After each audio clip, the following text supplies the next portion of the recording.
Sa pagpapatuloy naman po ng impeachment trial ni Vice President Sara Duterte, hindi raw alam at hindi nakita ng dating Special Disbursing Officer na si Gina Acosta kung paano ginastos ang confidential funds ng OVP. And din ang sagot niya ng mga tanong tungkol sa confi funds ng mismong Davao City naman. Narito po ang report ni Mean Los Baños.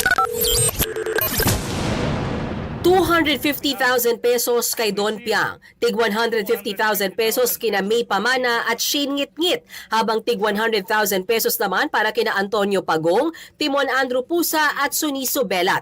Yan ang mga nasa resibo o acknowledgement receipts ng confidential funds ni Vice President Sara Duterte. Sa impeachment court, tinanong tungkol dyan si dating OVP Special Disbursing Officer Gina Acosta. Si Acosta naman, itinuro sa Security Officer Colonel Dante Lachica na siyang pinagbigyan niya ng confi funds, alinsunod daw sa utos ni VP Sara.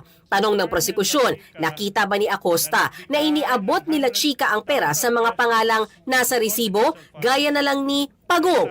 Hindi ko siya nakita, Your Honor, kasi wala po ako doon sa ground. Siya po ang nag-implement, Your Honor. O di kaya ni Pusa?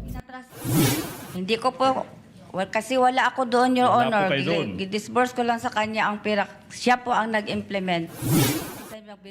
Tinanong naman daw ni Acosta si Lachica kung legit ang mga pangalang nasa resibo. Ang sagot daw sa kanya, Those are sensitive matters, sensitive operation po, Ma'am Gina.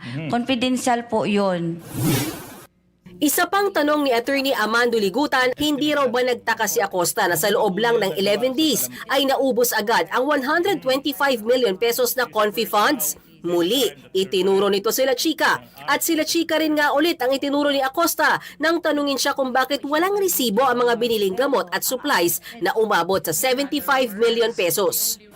Hindi po ba obligasyon mo as the SDO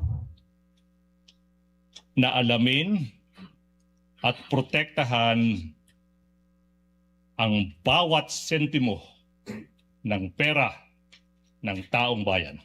Manifestation, when asked that question, the witness uminom po ng tubig. Nag-verify po ako kay Security Officer Colonel Lachica, Your Honor. Yun po ang pamamaraan ko. Yun po ang way ko na para malaman ko kung yun po ang pinaggastahan ni Colonel Lachica, Your Honor. Kasi siya po ang may alam. Siya po ang nag-implement sa mga project po sa confidential operation or activities, Your Honor. Kahit ilang beses itinuro ni Acosta si Lachica, wala raw siyang patunay na ibinigay niya nga kay Lachica ang 125 million pesos na confi funds. Kapag kasi nakapagsumiti na raw ng accomplishment report si Acosta, ay kinukuha na ni Lachica ang resibong patunay na naibigay sa kanya ang pera. Hindi ba ito isang scam o tahasang panlililag sa Argumentative, pera ng Your taong Honor. bayan?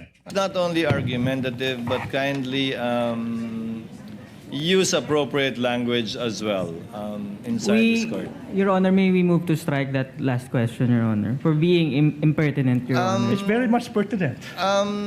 I tend to agree with counsel for the respondent. The word scam is stricken from the record. It did not come from the witness's mouth. Sa isang punto, gumamit din ng salitang modus operandi si Attorney Ligutan dahil ang ginagawa raw sa confidential funds ng OVP ay siya ring sistema sa paghawak umano ng confidential funds sa Davao City. Si Acosta rin daw ang SDO noong panahong Davao City Mayor pa, si VP Sara. Yun nga lang, nang tanungin si Acosta tungkol sa confi funds sa Davao, sabi niya, I will have to recall, Your Honor, kay Ito yung modus operandi nyo, ibibigay yung pera sa isang security officer, hindi banded, tsaka babawiin, sinasabi mo, ng pinagbigyan ng pera. It's misleading because there's no the witness testified that she does not remember. No? Counsel, we both know modus has a secondary and double meaning. You can always use Is this the standard operating procedure that you followed when you were SDO and under the OVP? Opo, Your Honor. Opo.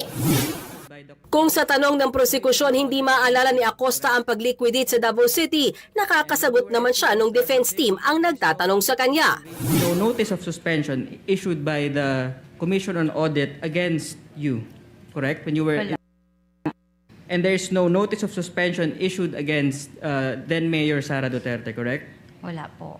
Magically, now this witness remembers what happened in Davao. Kanina, when the prosecution was asking her, sabi niya, Counsel is hindi niya testifying, maalala. Your Honor. Pinasadahan din ng prosekusyon ang ilan sa mga pinagamitan ng confidential funds ng OVP gaya ng tree planting activity. Wala raw kasi yan sa listahan ng mga pwedeng paggamitan ng nasabing pondo. Pero paliwanag ni Gina Acosta, kinailangan ng confidential funds sa tree planting activity para magsagawa ng surveillance bago ang mismong aktibidad para masigurong safe ang vice-presidente sa kanyang pagdalo sa nasabing programa.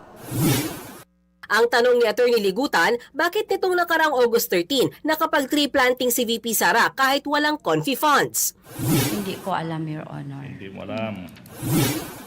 At dahil nga karamihan sa tanong ay hindi alam sagutin ni Acosta, bakit ba siya naging Special Disbursing Officer ni VP Sara? Gayong Customs Administration ang kanyang tinapos. At gaya ng mga naunang sagot ni Acosta, ang sabi niya, Hindi ko alam po, Your Honor, kung bakit ako po ang kinuha ng Vice Presidente as SDO.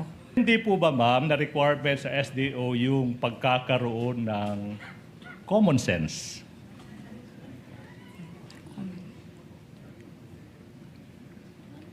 Anong ibig sabihin, Your Honor? Oy, napakaklaro ng tanong ko. Pero hindi po ba, bilang SDO, at least naman lang, ma'am, required na yung SDO na pinipili ng isang Vice President, may common sense. May utak po ako, Your Honor. Yes, ma'am.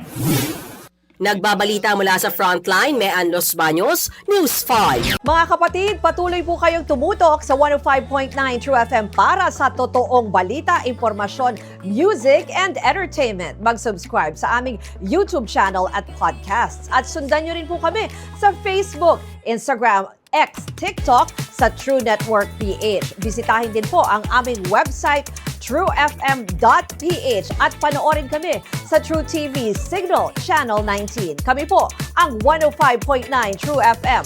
Laging true sa'yo, kapatid.